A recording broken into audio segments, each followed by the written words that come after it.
Remodeling your kitchen is exciting, but it can also feel overwhelming if you're not sure what happens when.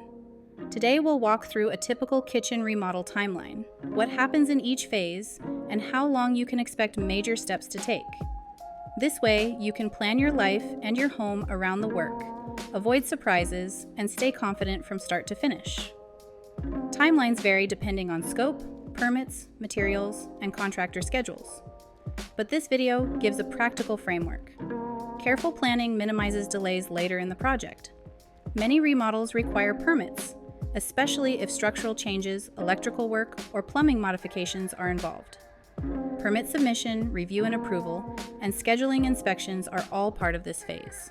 Permits protect homeowners and ensure code compliance, but do add time to the schedule. The demolition phase involves removal of old cabinetry, countertops, flooring, and fixtures.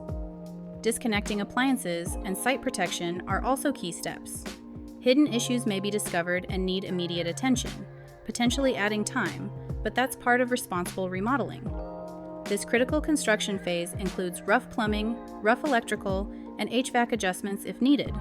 Rough-ins need inspection before finishes proceed, so timing depends on inspection schedules too.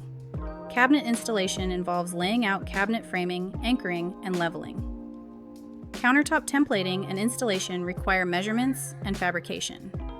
Big factors here are the availability of materials and contractor coordination. The final stage includes tile backsplashes, painting, trim, and flooring completion. Final inspection and quality walkthrough are essential before sign-off. The punch list is a short list of small fixes before final sign-off. Minor kitchen updates typically take around 4 to 6 weeks, while mid-range remodels take about 6 to 10 weeks. Full gut kitchens can take 10 to 14 plus weeks, depending on various factors. Custom parts with long lead times, permit and inspection delays, and material back orders can extend timelines. Order long lead materials early and stay in communication with your contractor. Prepare for a small buffer to accommodate any unexpected delays. Kitchen remodel timelines vary, but with clear planning, good communication, and realistic expectations, you can stay informed and prepared every step of the way.